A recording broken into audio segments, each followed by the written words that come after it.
Okay, so welcome everyone to our AI medicine seminar for this week.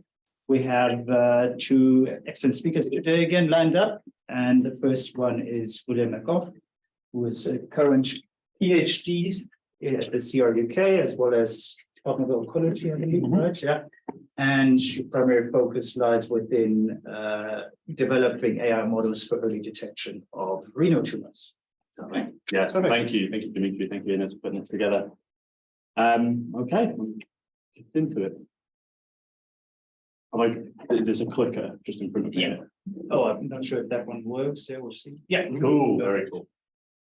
All right. So, hello everyone. My name is Bill. As Dimitri said, I am a PhD student working on developing AI for the early detection of kidney cancer. I'm part of Maria's group there, Dr. Maria Crispin-Dalthuza's group. And yeah, our group works in AI for computational cancer medicine broadly. Okay, so first let me convince you that early detection for kidney cancer should be studied. Let me give you some background.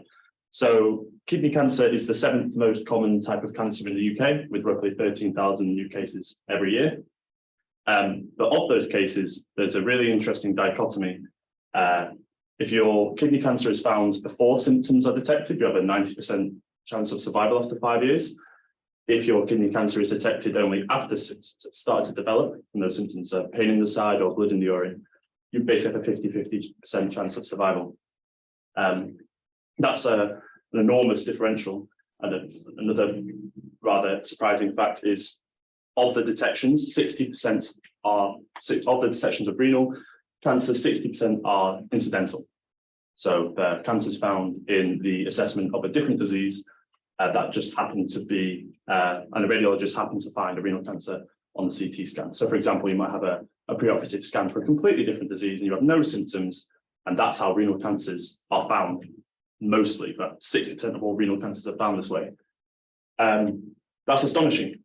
So that means that someone's just trying to come in there really bad.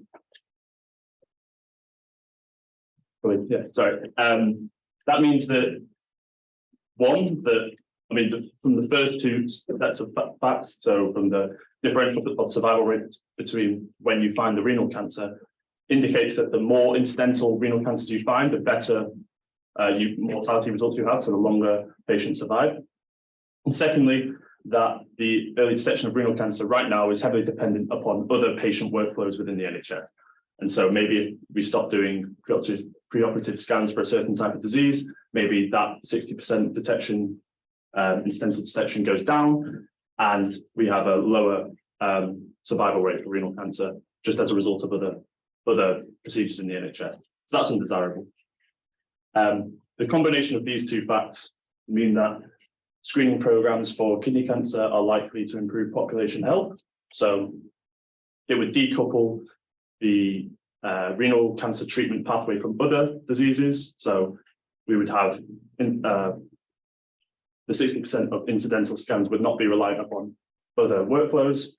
And hopefully with a screening program, we'd be able to artificially increase the number of incidental early detections and increase the survival rate of renal cancer on the whole.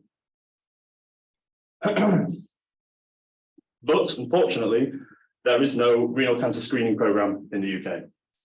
And that's because there's no practical screening biomarkers. So there's no biomarkers in the blood or the urine that would indicate the presence of renal cancer early.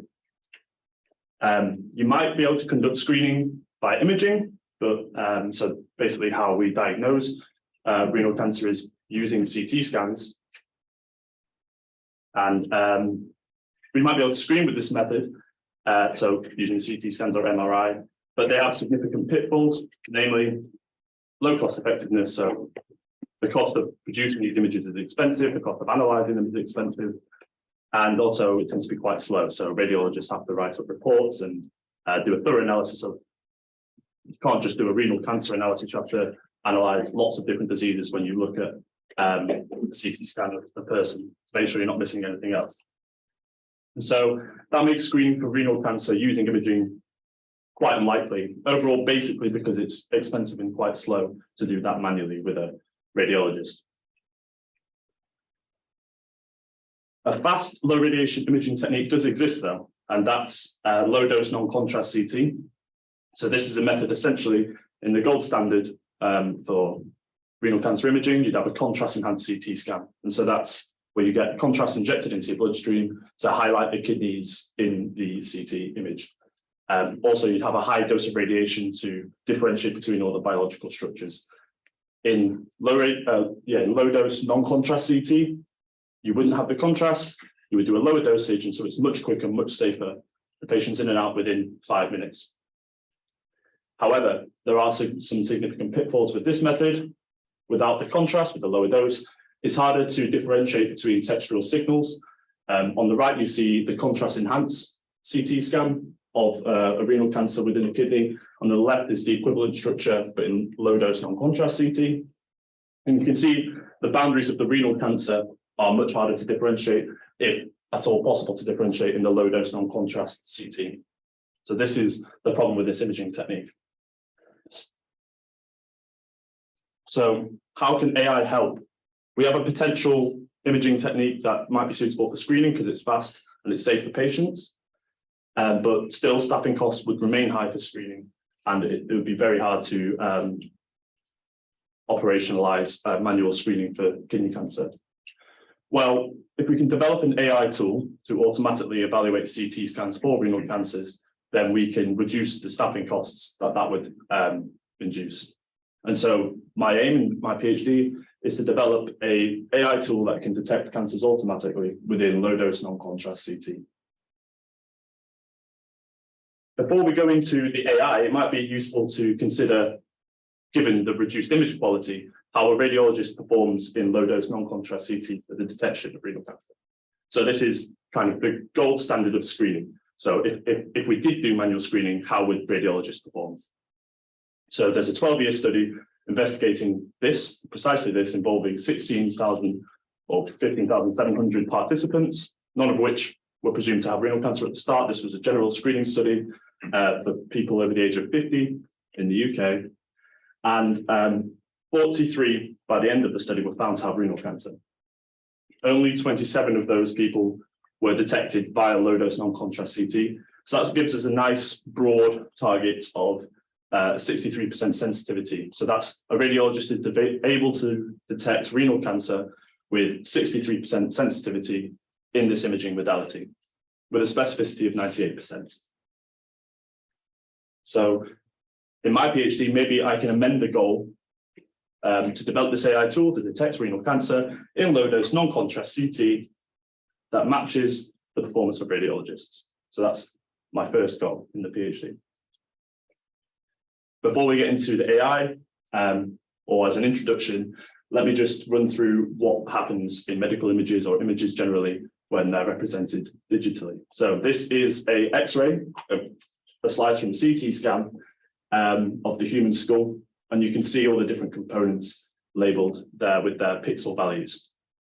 Essentially, medical images, well, you all know that images, you should all know that medical images are represented by pixels, and pixels have essentially just a really finely resolved number. So a number between 0 and a maximum value.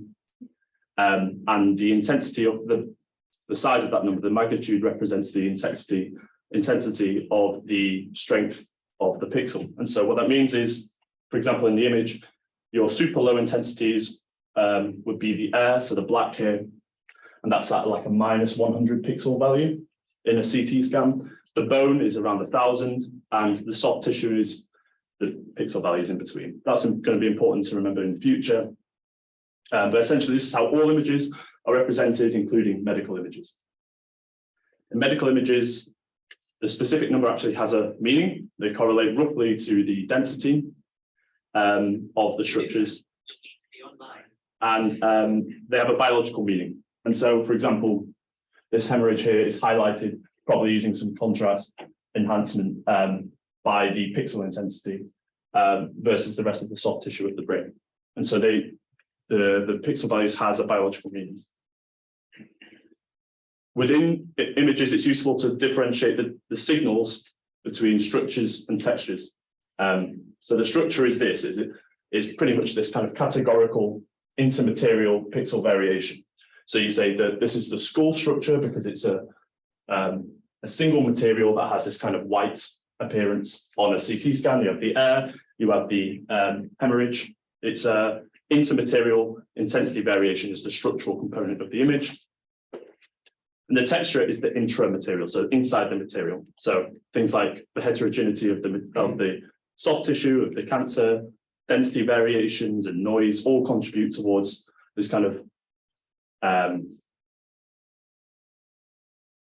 pixel intensity variation within the image. So that's like here, essentially you've got all these, this is perhaps one structure with all this pixel intensity variation within it. So the structure, which is the high level, texture, which is kind of the lower level. Now, in low dose non-contrast CT, the textural information is lost, or a lot of that information is lost. We can then go back to this original image to kind of see how that manifests. We've got the kidney contours, they're really easily highlighted. That's the structure of the kidneys, but the textural signals within the material is kind of lost. That's because of the lack of contrast and higher signal noise. And so for the principal part of the AI tool that I'll be creating, I need to look at shape analysis, a structural analysis, shape analysis of the structures within the CT image. So we're looking at structures and shapes at the high level, primarily. Okay, so that's all the background. Let's get into how I've approached this problem.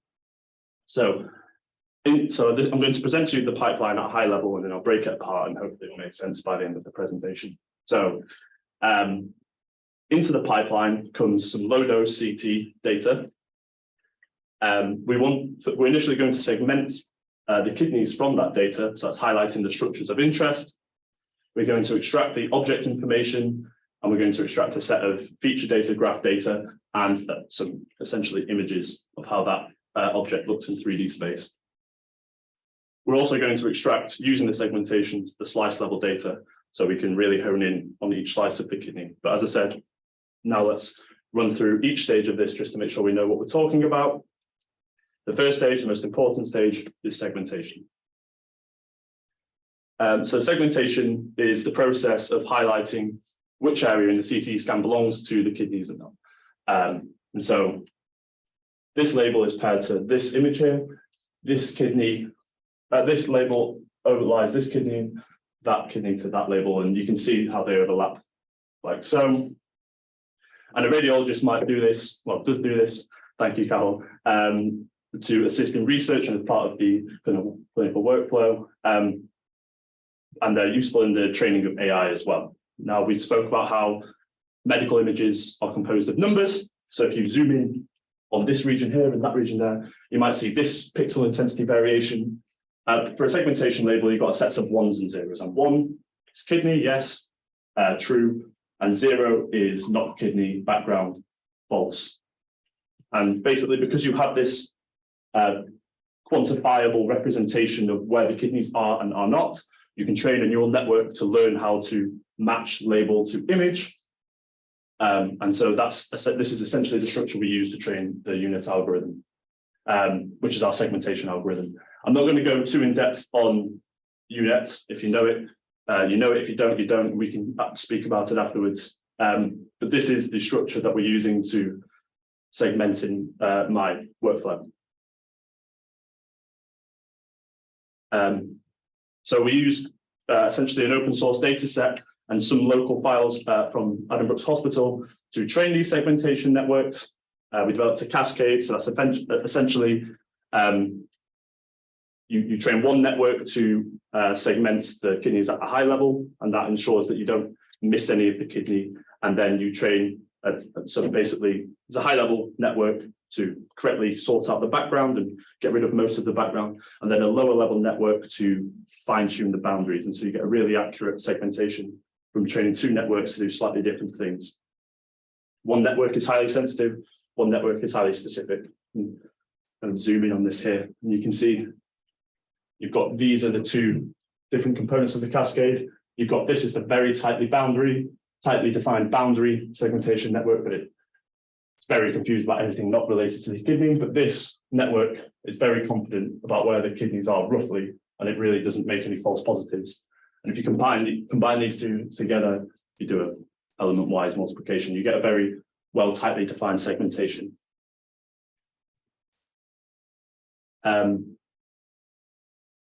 Okay, so that's running through how segmentation works in this project. The next stage is is extracting the downstream data.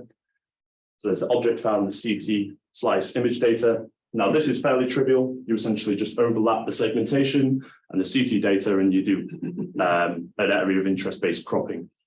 Fairly simple stuff. You've already highlighted where the kidneys are. You then just crop the image the way you think these are. The generating the object file from the segmentation is also relatively straightforward conceptually, but I'll just run through that quickly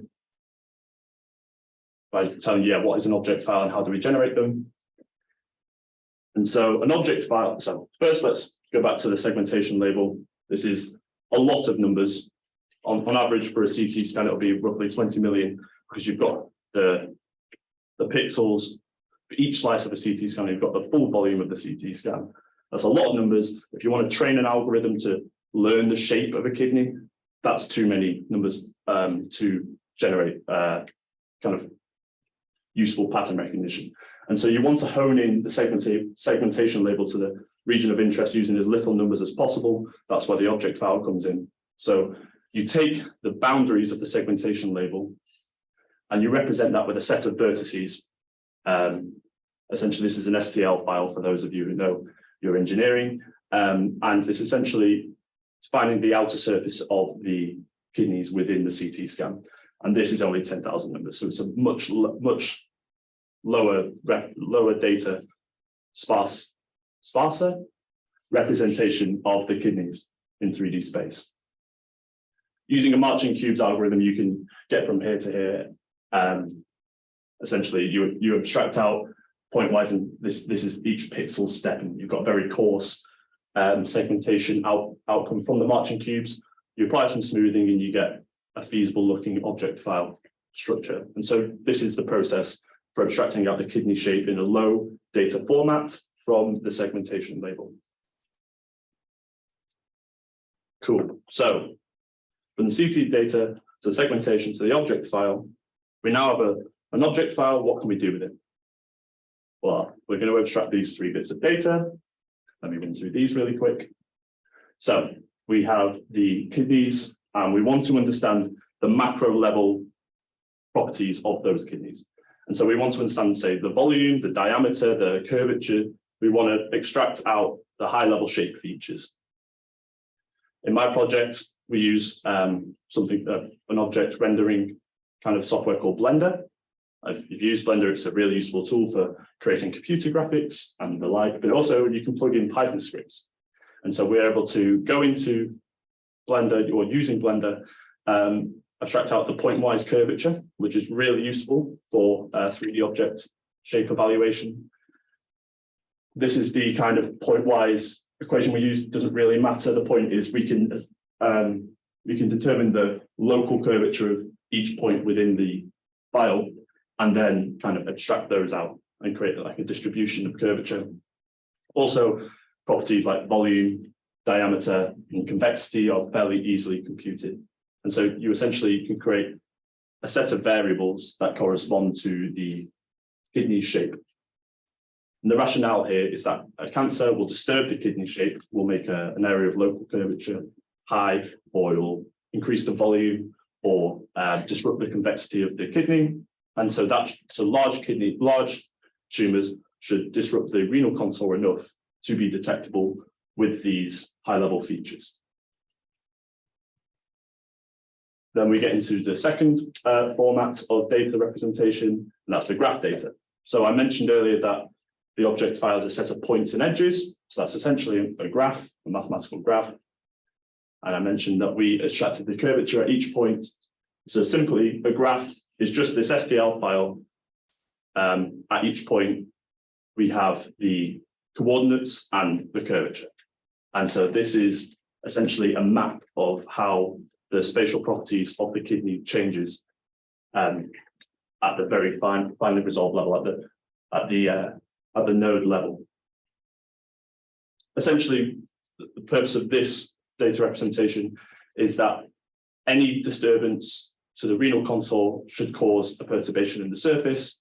So this isn't necessarily macro level, this is looking at the micro level or the node level. Smaller tumours should be detectable using this representation. And then finally, this is perhaps the simplest, it's called Simple View. Using a Python package, PyVista, we just get this object and we can visualize any object in 3D space. And so remarkably, this is one of the state-of-the-art techniques in object classification. You get your object, you throw it into 3D space, you take 6 pictures of it at orthogonal angles, and you concatenate them together and you train an image classifier, and that performs very well. Super simple, you get your object, you take pictures of it, stack them together, and you can train a neural network to learn shapes, essentially. And so the rationale behind this data representation is you should be able to train an image classifier to learn the correct shape of kidneys visually. Cool. So now we have these data representations of the kidney. We're going to now go into like how we might model learning signals from these representations. And so for the feature data, it's the simplest data format. We're going to use the simplest neural network, just a simple multi-layer perceptron. In my project, we're using a 3-layer with skip connections. It's a very small network. And you can see that performs quite well later on in the results. From the graph data, we're using a graph neural network, which is probably the most complex, the most novel component of my project.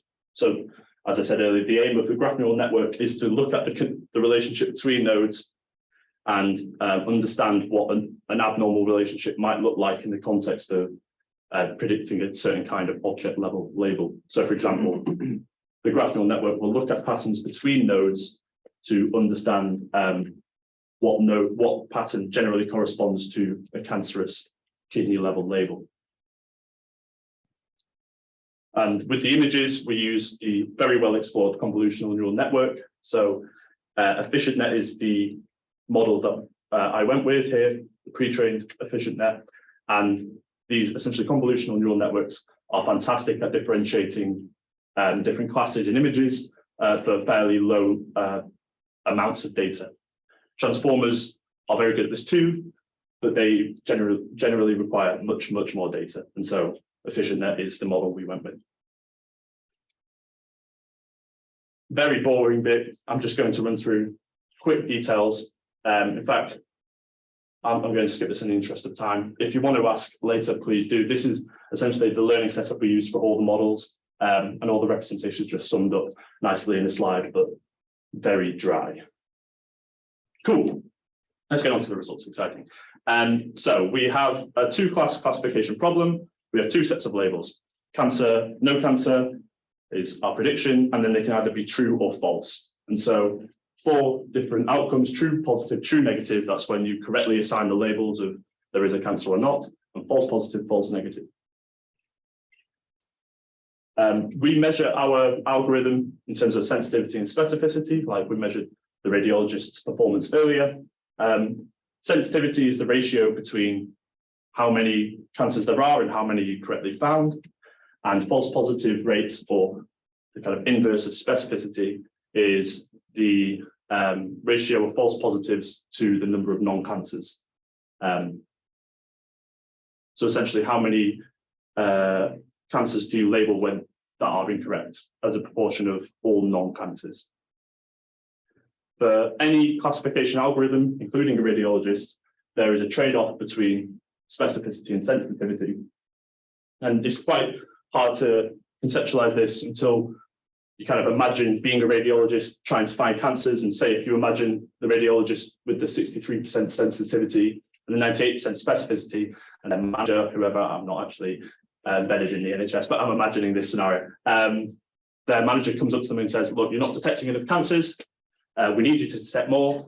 And the doctor goes, fine, but I'm not a wizard. I'll have to do more, I'll have to present more cases I'm unsure about, or I'll have to essentially artificially increase my sensitivity. So that what that means is, on the case where I'm not sure, I'm just going to send it forward and pretend that I think it's a cancer, just so I artificially increase the number of cancers I do send through. It's kind of a bad analogy, but that's essentially the trade-off. The trade-off is between false positives and false negatives, and that's quantified using the receiver operating characteristic. And that trade-off is the exact same thing we do in AI. The area under the curve is a holistic measure of accuracy. And if we remember, the doctor kind of sits here at roughly 63 and 98% sensitivity and specificity. Cool. So let's go through the results a little bit. The multi-layer perceptron we trained on feature data, and we managed to get this appreciable sensitivity at 98% specificity for our data. It's important to recognize that our data is different to the radiologist data, and we can get into that later. But essentially, if we run through the results, graph data managed to achieve a similar result, and the images in the convolutional neural network, again, well, actually, this is where the performance really increased. We have up to a 43% sensitivity at 98% specificity, which is our best result of the different modalities. So if we go back to the radiologists' kind of performance, and we compare, our methods kind of sit here. So we're none of them individually matching the radiologists. And as a reflection, this is, a little upsetting. We want to be matching the radiologists, but it's important to recognize we have 3 different modes that are capturing on 3 different types of signals, or 4 different types of signals. If you separate the 2 image-based detection problems. And so perhaps ensembling these in a clever way would be better than the individual parts results. And so perhaps we can improve upon the individual models results by ensembling them all together.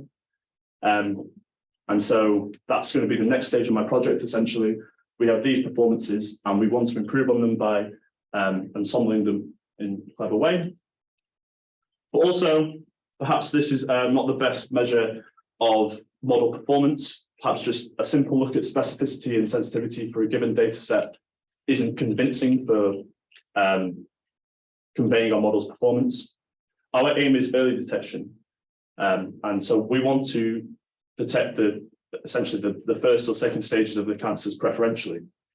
We don't really have stage resolved CT scans and cancers in our data set, but we do know their size, and also we know the size distribution of cancers at various stages. And so essentially, we can use size as a proxy for stage, and we can focus on detecting the smallest cancers as a priority. And so this will be another stage to my project, is understanding on an unseen data set how these models perform the smaller cancers and quantifying their performance across the size stratification of our data sets. So essentially, this is the final stage of my project: determine the size, stratified, specificity, and sensitivity as a proxy for stage on an unseen external data set. So let me conclude. Renal cancer screening, I hope I've convinced you, is expected to reduce the disease's mortality rate. An early detection pipeline has been developed that can achieve up to 0.8 AUC or 43% sensitivity, but improvements are expected from ensembling the different approaches. And delivering a screening program in this context will rely on proving the smaller cancers are detectable in an unseen data set. And that's the next stage of my project. So thank you for listening. If you have any questions, please hit me with them. Yeah, thank you very much for listening.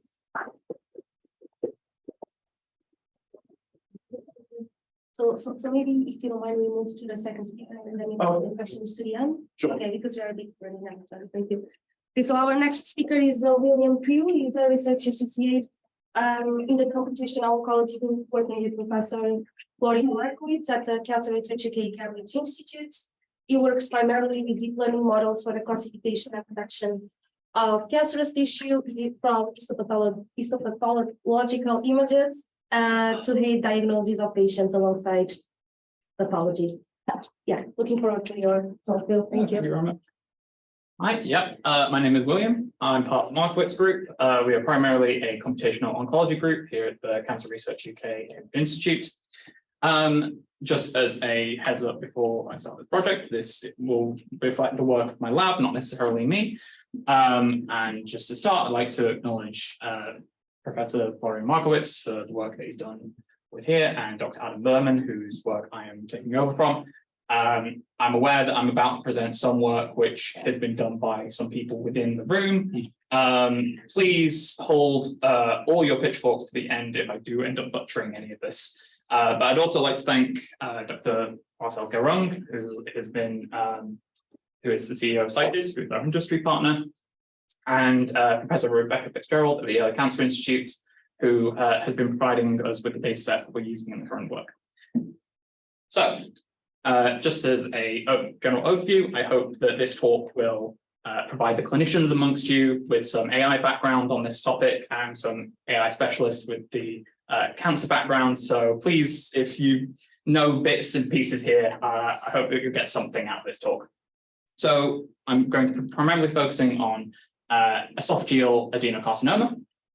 So there's two primary cancers that occur within the esophagus, squamous cell carcinoma and esophageal adenocarcinoma. The squamous cell carcinoma tends to occur in the top 2/3 of the esophagus, whereas the esophageal adenocarcinoma tends to occur within the bottom third. We're primarily looking at EAC because this happens more within Western populations due to factors such as diet, whereas squamous cell carcinoma you'll tend to find in Eastern populations due to factors such as high smoking rates. Smoke tends to collect within the top of the esophagus and cause mutational changes. So here in the West, due to poor diets, this tends to cause a lot of gastrointestinal reflux. This creates an acidic environment within the gastroesophageal junction, which creates an acidic environment where gastric cells move further up the esophagus to better protect the esophagus against this acidity. It's just an adaptation that tends to happen. Could be a protective mechanism.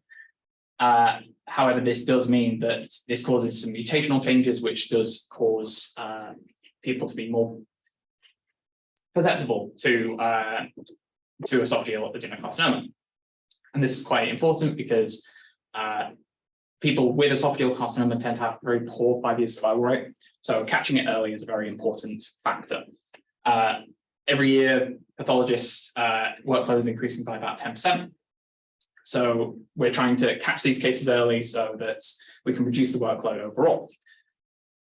Generally, the way that we catch this early is through endoscopic diagnosis. And as I'm sure if you've ever talked to anyone who's had an endoscopy, it is by far a terrible experience to go through. A lot of people tend to prefer to go under during the process. I've had it described to me as a prolonged period of time where you basically can't breathe. The camera that they tend to shove down your throat is by no means small.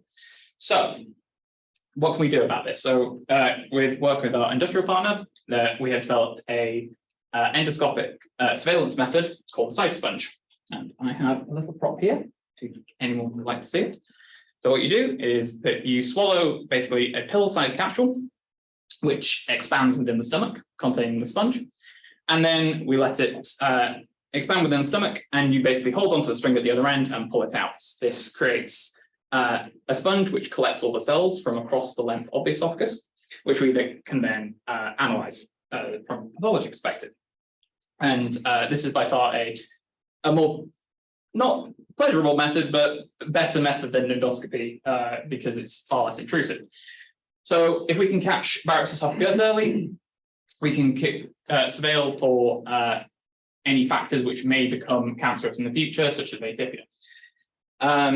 So how does AI do this? So the Cytosponge is used for two main methods. So for diagnosis of Barrett's esophagus and cancers. So for the first bit of the talk, we're going to go through AI as a quality control method. So we use two different stains from the Cytosponge. Once the cells have been collected, we collect the supernatant from the Cytosponge and we spin that out into a pellet. And we take two slices from the pellets, a superficial and a deep cut. And we stain it with H&E and TFF3. TFF3 here is just an immunohistochemical stain for Barrett's esophagus, which stains goblet cells dark. So for people with Barrett's esophagus, you tend to find people with more goblet cells because that is within the esophageal junction. So how do we do this? So we get pathology slides and we split this up into a giant grid, which we call tiling. This tends to be about 400 by 400 pixels long, which works out to about 200 by 200 micrometers. And then we can use supervised learning algorithms with convolutional networks to train the models to detect, in the case of H&E, gastric cardia cells, which basically tells us that the sponge has reached the stomach and that it is indeed a successful test. And then we have the TFF3 to check whether someone might have Barrett's esophagus. The idea is that we'd like to catch the cases with people with no gastric cardia, aka people whose tests haven't successfully managed to reach the stomach and therefore are not appropriate for the test at all. And then there's people who have high levels of Barrett's esophagus for repeated screening. So if we can reduce the number of slides that pathologists need to look at, either on the low end where there is no gastric cardia detected or there's a high gastric cardia detected. So we're more looking at this middle area. So if we can discount the points at both ends, then pathologists don't need to look at those at all. We can just focus on the cases which we're a bit more unsure about. So this is just an example slide of TFF3. So for TFF3 negative, it's stained blue for just general nuclei. Whereas for TFF3 positive, you can see this dark staining for the nuclei of goblet cells. So how does this work? So we analyze this. We worked with pathologists as part of the Barrett's esophagus screening trial, aka the BEST2 trial and BEST3 trials. And we can then stratify patients into cases where there is no gastric cardia detected or high cases, and same with TFF3. We use a number of convolutional networks at this time, including AlexNet and VGG. And as Bill was very kindly putting it in his previous talk, we're looking for quite high sensitivity because we don't want to mix any patients with potential factors such as Barrett's esophagus, which may lead to cancer down the road. I won't bore you with the details of the training, but we're getting quite high rates of AUC, so 0.988 for detection of gastric cardia, and similar AUC of 0.83 for TFF3. And then this means that we're getting quite high AUC.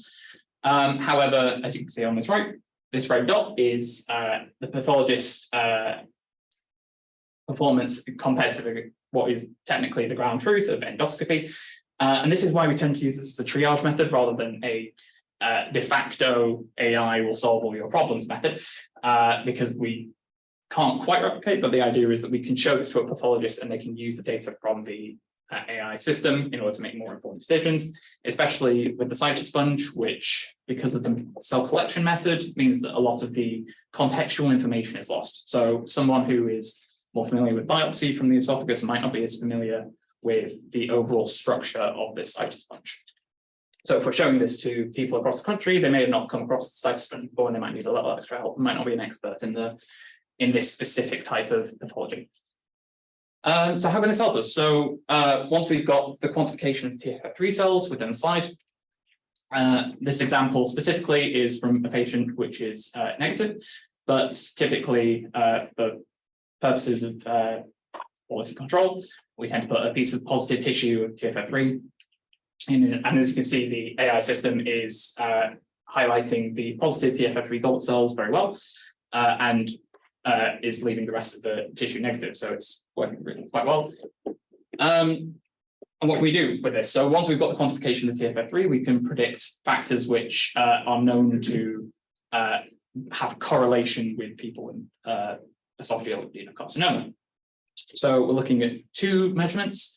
we're looking at the circumferential length, which is the shortest length from the gastroesophageal junction to the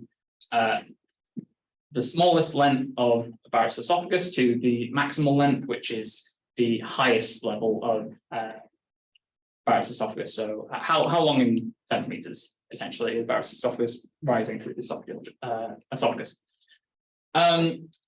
So patients with a C length of greater than 1 or M length greater than 3 are both at risk of developing esophageal adenocarcinoma. So once we've got the tiles, is it possible to predict these two lengths? Because if we don't have the endoscopy results, then we'll need to basically predict that from the cytoplan. So with a greater amount of TFF3 cells, you can actually do that pretty well.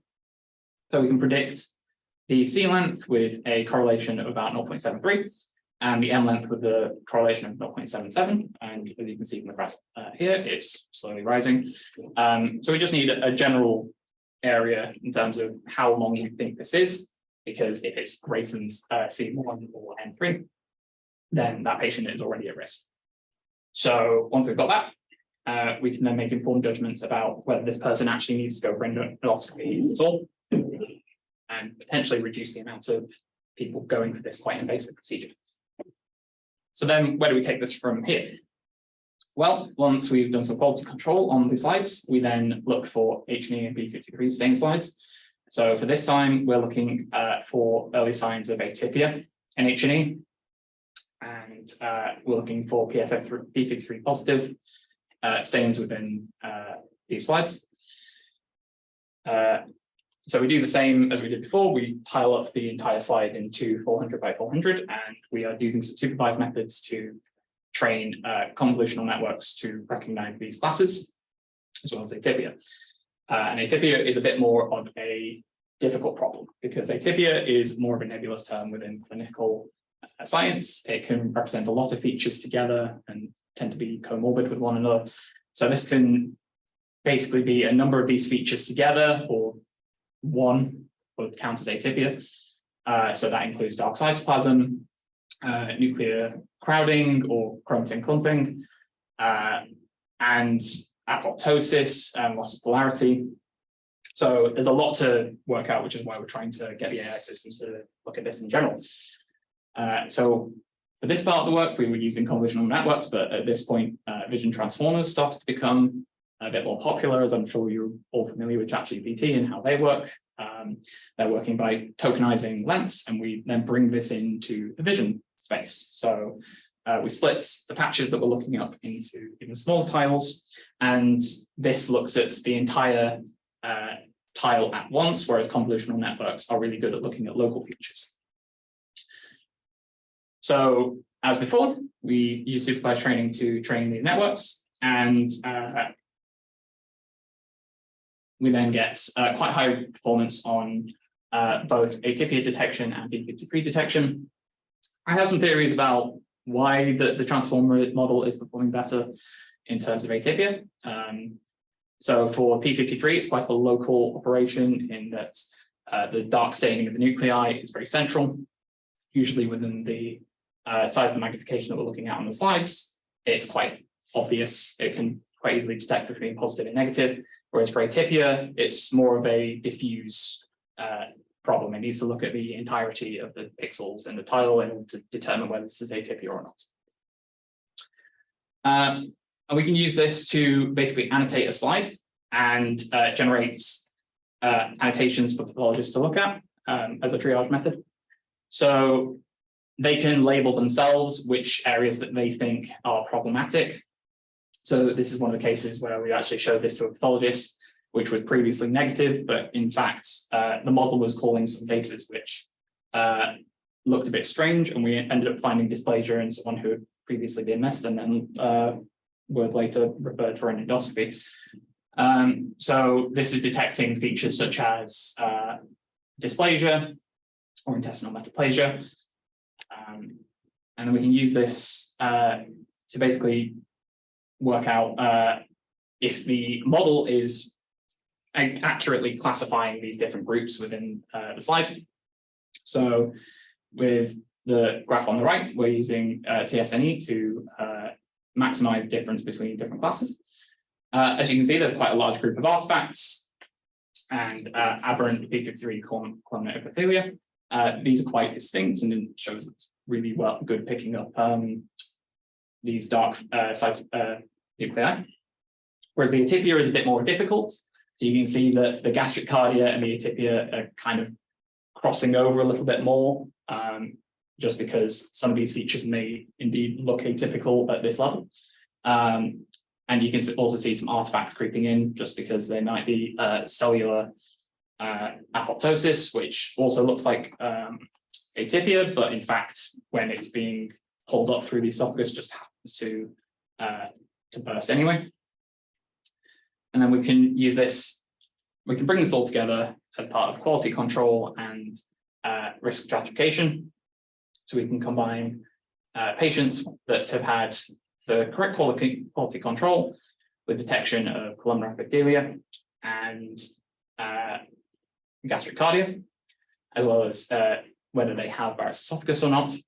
And then we can stratify these patients depending on how urgent we think these people are for referral. So this is a way of supplementing pathologists' workload and therefore reducing the overall time they spend on per case.